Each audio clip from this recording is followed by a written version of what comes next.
Hi friends, welcome back to my channel Telugu tutorials. ఈరోజు Python part 3 గురించి తెలుసుకుందాం. So ఈరోజు పైథాన్ పార్ట్ 3లో స్టేట్మెంట్స్ గురించి తెలుసుకుందాం and also chain conditions and nested if గురించి తెలుసుకుందాం. సో పైథాన్లో ఏంటంటే 3 kinds ఆఫ్ స్టేట్మెంట్స్ ఉంటాయి. ఇఫ్ స్టేట్మెంట్ ఒకటి, ఎల్ స్టేట్మెంట్ ఒకటి, ఎలిఫ్ స్టేట్మెంట్ ఒకటి. సో బేసిక్లీ ఇఫ్ స్టేట్మెంట్ ఏంటి అంటే, ఇప్పుడు ఇఫ్ అని చెప్పి ఒక కండిషన్ ఇస్తే, ఇప్పుడు సపోజ్ ఆ కండిషన్ మ్యాచ్ అయితే దాని కింద ఉన్నది ఎగ్జిక్యూట్ అవుతుంది. కింద ఎల్స్ వాడితే ఏంటంటే, ఇప్పుడు ఆ కండిషన్ మ్యాచ్ అయితే ఇఫ్ లో ఎగ్జిక్యూట్ అయింది, ఎల్స్ లో ఏంటంటే పైది మ్యాచ్ అవ్వకపోతే ఎల్స్ లో ఎగ్జిక్యూట్ అయింది. కానీ ఎలిఫ్ ఎలా అంటే, ఇప్పుడు suppose if A is equal to 5 అన్నాం అనుకోండి, like if A double equal to 5 do certain thing, like కింద print A is equal to 5. Elif A is equal to something like A is equal to 10, అప్పుడు వచ్చేసి ఏంటంటే print 10 like print 10 అని ఇస్తాం. So ఎలిఫ్ ఏంటంటే, ఇప్పుడు పైది చెక్ చేయి, అది కాకపోతే కింద చెక్ చేస్తుంది, అది చెక్ చేస్తుంది, అది కాకపోతే ఎల్స్ లో చెక్ చేస్తుంది. సో ఇప్పుడు ఏంటంటే ఎలిఫ్ వచ్చేసి ఇఫ్ కి ఎల్స్ కి మధ్యలో ఉండాలి. ఎలిఫ్ అనేది సపరేట్ గా మనం యూస్ చేయలేము. సో లైక్ నేను మీకు ఎగ్జాంపుల్స్ క్లియర్ గా చూపిస్తాను ఎక్కడ ఏది వాడాలి అని చెప్పి. సో ఈ స్టేట్మెంట్స్ నెక్స్ట్ వచ్చేసి ఏంటంటే చైన్ కండిషన్స్ గురించి తెలుసుకుందాం. సో చైన్ కండిషన్స్ ఏంటి అంటే, ఇప్పుడు ఒకే స్టేట్మెంట్ లోపల మనం మల్టిపుల్ కండిషన్స్ ని చెక్ చేయొచ్చు. సో మల్టిపుల్ కండిషన్స్ ని ఎలా చెక్ చేయొచ్చు అంటే, either by using words like or. Or అంటే ఏంటంటే, ఇప్పుడు 2 కండిషన్స్ ఇస్తే మధ్యలో ఆర్ వాడితే ఎయిదర్ ఫస్ట్ రన్ అవ్వచ్చు, సెకండ్ రన్ అవ్వచ్చు, ఈ రెండిట్లో ఏదైనా కింద ఎగ్జిక్యూట్ అవుతుంది.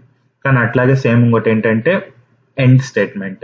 సో ఎండ్ స్టేట్మెంట్ ఏంటి అంటే, సో బేసిక్లీ ఎండ్ స్టేట్మెంట్ ఎలా అంటే, ఫస్ట్ది కండిషన్ మెట్ అవ్వాలి, సెకండ్ది కండిషన్ మెట్ అవ్వాలి. సో ఈ రెండింటిని వచ్చేసి ఈ రెండు మెట్ అయితే కానీ కింద ఎగ్జిక్యూట్ అవ్వదు.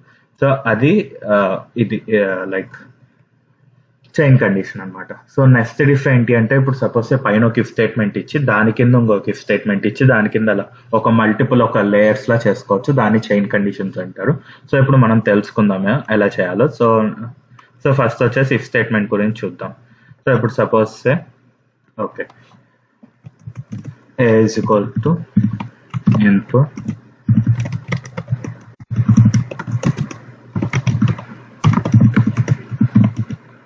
random number. సో ఇప్పుడు ఏంటంటే ఏ అనేది జస్ట్ ఒక ఇన్పుట్ తీసుకుంటుంది, మీ క్లాస్ లో చెప్పినట్టు. సో నేను మీకు ఇంకోటి చెప్పాను, గుర్తుందా? సో ఎప్పుడు ఇన్పుట్ తీసుకునేటప్పుడు ఆ స్ట్రింగ్ లో తీసుకునేది మనం మార్చుకోవాలి ఇంటీజర్ కి అని. సో అది ఎలా మార్చుకోవాలో కూడా చెప్పాను, మళ్ళీ మీకు ఈరోజు చూపిస్తాను. ఇఫ్ ఇంటీజర్ ఆఫ్ బ్రాకెట్స్ లో ఏ అంటే పైన ఏ వేరియబుల్ అయితే ఆ variable is equal to 5. So ఇదేంటంటే ఇప్పుడు 5 అయితే కింద మనం ప్రింట్ a is 5 అని చెప్దాం. సో నెక్స్ట్ ఇంకోటి ఏంటి, ఎలిఫ్ వాడచ్చు మనం. ఇఫ్ కింద ఎలిఫ్ వాడచ్చు. సో ఫస్ట్ వచ్చేసి ఇఫ్ ఒకటే చెక్ చేద్దాం. If A is equal to 5 అయితే అప్పుడు ఏ ఈజ్ ఈక్వల్ టు 5 అని చెప్తుంది అనమాట. సో ఇప్పుడు సపోజ్ ర్యాండమ్ నెంబర్ ఏదో ఇట్లా ఓన్లీ ఇఫ్ స్టేట్మెంట్ ఉంటే, ర్యాండమ్ నెంబర్ ఇప్పుడు 30 అని ఇచ్చాను అనుకోండి, అది 5 కాదు కదా, సో ఏం ఎగ్జిక్యూట్ అవ్వదు. అలా కాకుండా ఇప్పుడు నేను లైక్ 5 కాదు, సో అయిపోయింది, ఆల్రెడీ వెళ్ళింది 30 అనే నెంబర్ వెళ్ళింది. Since it is not 5 print అవ్వలేదు. సో అలా కాకుండా ఇప్పుడు ఓన్లీ ఎల్స్ వాడితే ఏంటంటే, else print A is not equal to 5. So ఇప్పుడు ఏంటి అంటే, పైది రన్ చేయడానికి ట్రై చేస్తుంది, అది అవ్వకపోతే మటుకు కింద దానికి వస్తుంది. ఇప్పుడు సపోజ్ ర్యాండమ్గా ఏదో ఒక నెంబర్, ఇప్పుడు 6 తీసుకున్నాం అనుకోండి, 6 రన్ అయితే 5 కాదు. సో ఏంటి, ఎల్స్లో ఏముంది, A is not equal to 5 చేయమని ఉంది కదా, A is not equal to 5. So ఇది బేసిక్ ఇఫ్ స్టేట్మెంట్. ఇప్పుడు మీరు చూపిస్తున్నానండి. సో ఇప్పుడు సపోజ్ 5 అన్నా అనుకోండి, ఏ ఈజ్ ఈక్వల్ టు 5 అని చెప్తుంది కదా. అలా కాకుండా multiple if statements, multiple like statements check చేసుకోవచ్చు. సో ఇప్పుడు ఎల్ఎఫ్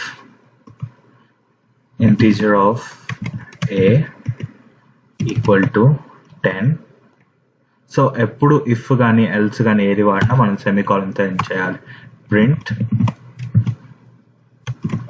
ఏ ఈజ్ 10.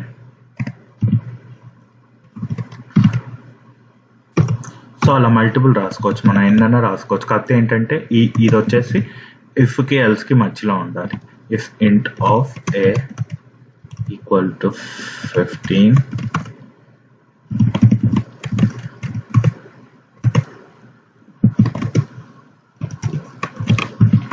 సో ఇది చెక్ చేద్దాం ఇప్పుడు.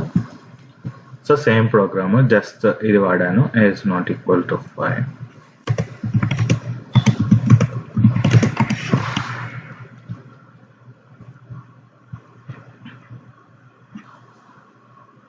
సో ఇప్పుడు చూద్దామండి. ఇప్పుడు చూసే ర్యాండమ్ నెంబర్ కదా, ఇప్పుడు సపోజ్ 15 అని ఓకే అనుకోండి. మనకి ఏంటంటే ఫస్ట్ 5 చెక్ చేసింది, అది లేదు కాబట్టి 10కి వెళ్ళింది, అది కాదు కాబట్టి నెక్స్ట్ 15 కాబట్టి 15 వచ్చింది. అండ్ ఎల్స్ ఇప్పుడు 15 పైన కండిషన్ పెట్టాను కాబట్టి కిందకి రాలేదు. సో ఇప్పుడు దీంట్లో ఏంటంటే ఇంకొక లైక్ పైథాన్లో చెప్పా కదా మీకు పై నుంచి కింద దాకా వెళ్తుంది అని. సో ఇప్పుడు మీకు ఒక మ్యాజిక్ చూపిస్తా చూడండి.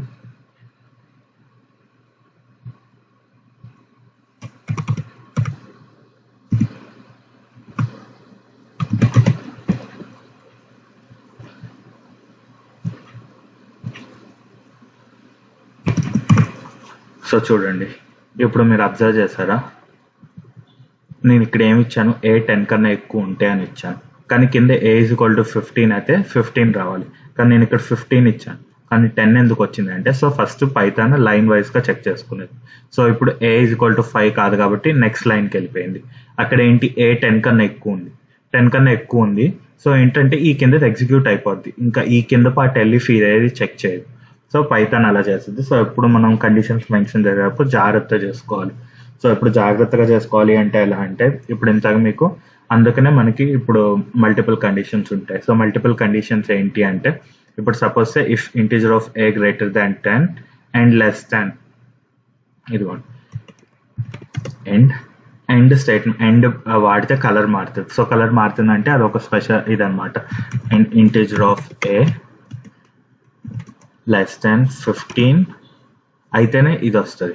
సో ఇప్పుడు ఏంటి, ఇప్పుడు సేమ్ ప్రోగ్రామ్ ఏంటి, ఇప్పుడు ఏంటంటే 10 కన్నా ఎక్కువ ఉండాలి, 15 కన్నా ఎక్కువ ఉంటే ఇది వస్తుంది. సో ఇప్పుడు ఏ ఈజ్ బిట్వీన్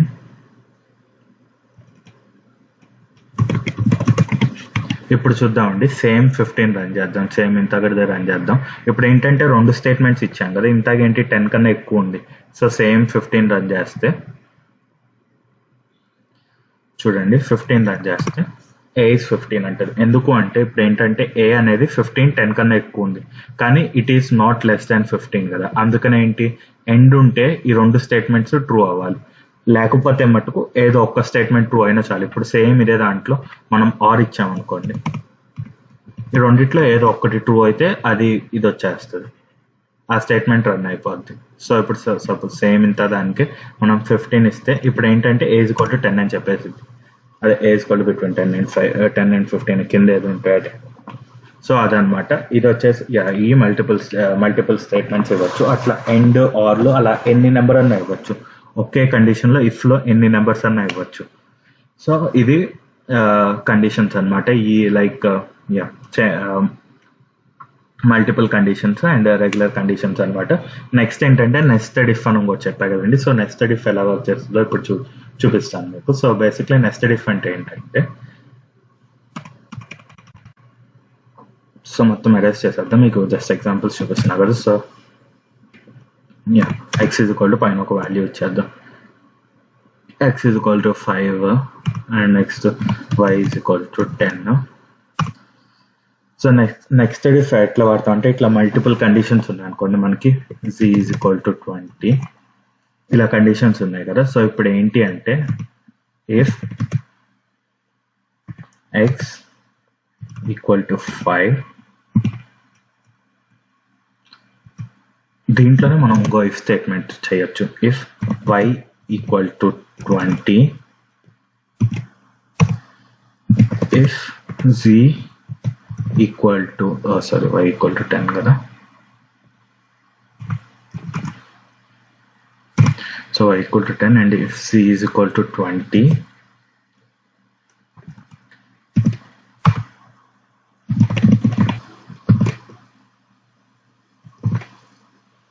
print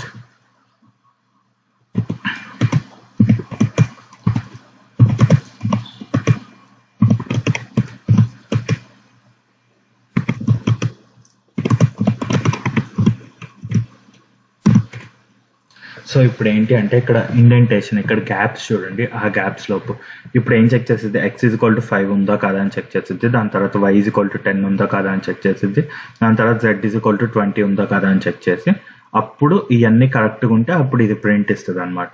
సో ఇప్పుడు చూడండి, ఇది రన్ చేస్తే ఇప్పుడు x is equal to 5, y is equal to 10. ఇప్పుడు ఇదేంటి సేమ్ ఇదే ఎండ్లో కూడా మనం యూస్ చేయొచ్చు కదా ఇట్లా స్పెషల్గా. ఎందుకు అంటే ఇప్పుడు మీకు చూపిస్తాను స్పెషల్గా అది ఎందుకు అని. సో సేమ్ ఇదే కోడ్, నేను ఇక్కడ ఏం చేయట్లేదు. ఇక్కడ ఏంటంటే ఇప్పుడు else print x is 5, y is 10 and z not equal to 20. So ఇప్పుడు ఏంటి అంటే ఇప్పుడు పైన x is equal to 5 అయ్యి y is equal to 10 అయ్యి z20 అయితే ఈ పైది ప్రింట్ అయింది, z20 అవ్వకపోతే ఈ కిందది ప్రింట్ అయింది అనమాట. సో ఇది ఎందుకంటే ఈ రెండు ఒకే లైన్ లో ఉన్నాయి కదా, ఈ ఇండెంటేషన్ రెండింటికి సేమ్ ఉంది కాబట్టి అలా జరిగింది అనమాట. అదే ఇప్పుడు ఇది అనుకోండి, ఇప్పుడు వచ్చేసి మనం పై ఎల్స్కి వెళ్తున్నాం. సో పై ఈ రెండు ఇప్పుడు y10 అయితే అది అయింది, లేకపోతే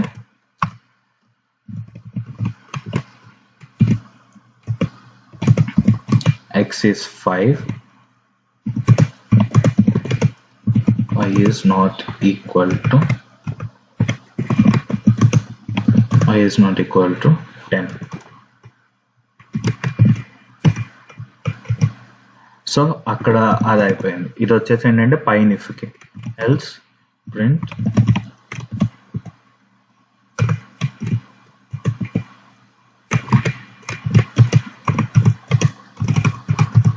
x not equal to 5 అన్నమాట.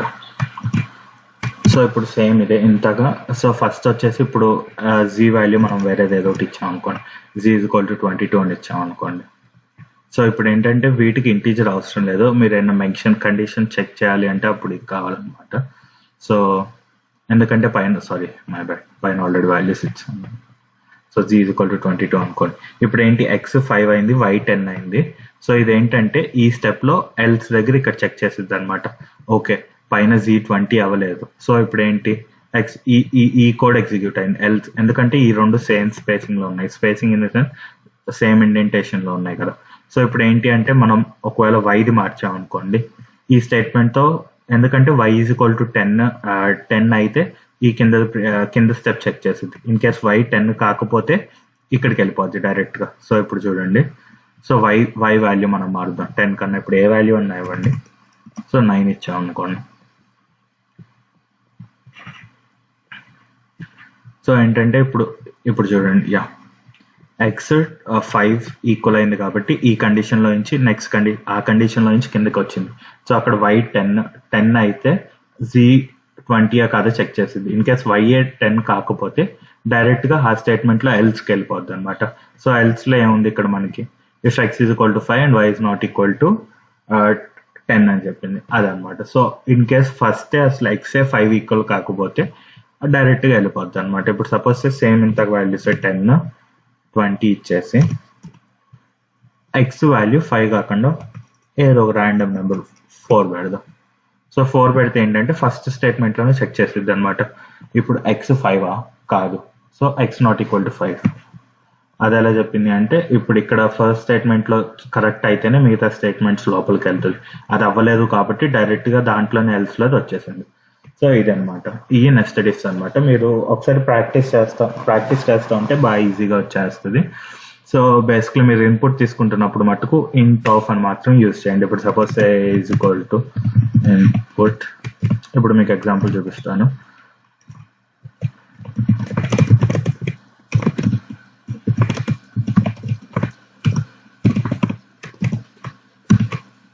ఓకేనా, A is equal to give me some number. ఇప్పుడు మనల్ని సమ్ నెంబర్ అడిగింది 25 if a greater than 20.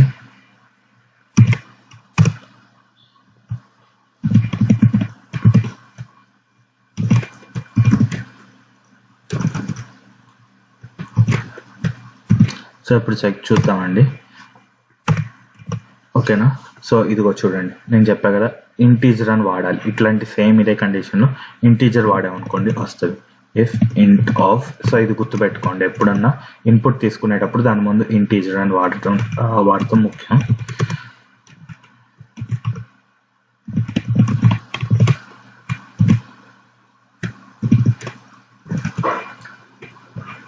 Okay sorry, ఇక్కడ గ్రేటర్ దాన్ సింగిల్ సింబల్ వాడాలి, మై బ్యాడ్.